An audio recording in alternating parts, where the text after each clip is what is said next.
Sem exam எழுத காலேஜுக்கு போகலாமா? வானம் மேகமூட்டத்துடன் காணப்படும்.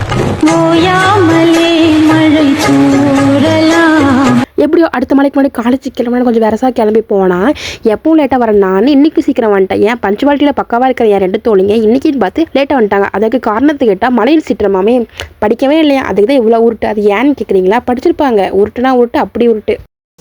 என்ன பண்ணுறது, அவன் உருட்டியே பழகிட்டேன், நாங்கள் கேட்டே பழகிட்டோம்.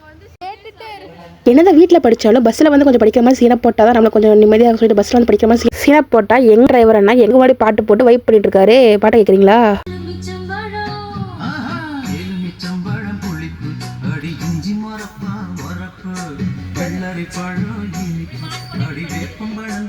மேமை கூப்பிட்டு மலைக்கு அதுமா எலுமிச்சு போல ஊருக்கெல்லாம் வேணாம் மேம், சேஞ்ச் சாங் இல்லை கட்ட சாங்லாம் மேம் மறைக்கிறாங்க. மேம் கூட ஃபன் பண்ணிட்டு அப்படியே காலேஜுக்கு வந்து இறங்கியாச்சு. காலேஜுக்குள்ள காலையில் எடுத்துட்டு பார்த்தோன்னா எல்லாம் க்ரௌடாக இருந்துச்சு. என்னடா க்ரௌடாக இருக்குன்னு போய் க்ரௌடை விலைக்கு விட்டு பார்த்தா எல்லாம் ஹால் நம்பர் பார்த்துட்டு இருந்தாங்க. அப்படியே நம்ம சீட்டிங் எங்கே இருக்குன்னு ஒரு லுக்கை பார்த்துட்டு அப்படியே கன்ஃபார்ம் பண்ணிட்டு அப்படியே ஸ்டெப்ஸில் போய் செட்டிங்காக போட்டால் என் ஃப்ரெண்ட்ஸ் எல்லாம் லேட்டாக வராங்க. எக்ஸாமா பயமா எனக்கு நெவர் அப்படிங்கிற மாதிரி என் ஃப்ரெண்ட் வந்துட்டு இருந்தா தைரியமா. அப்படி நான் எக்ஸாமுக்கு தேவையான ஆயத்தை ரெடி பண்ண ஆரம்பிச்சிட்டு அது வேறு ஒன்றும் இல்லை, இந்த பென்சில் எடுத்து ஷார்ப் பண்ண ஆரம்பிச்சிட்டேன்.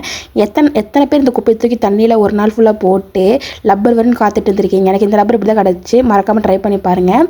எப்படியோ ஒரு எக்ஸாமே முடிச்சுட்டு உங்களுக்கு டாட்டா பை சொல்லி நான் இந்த வீடியோ முடிச்சுக்கிறேன். Bye bye.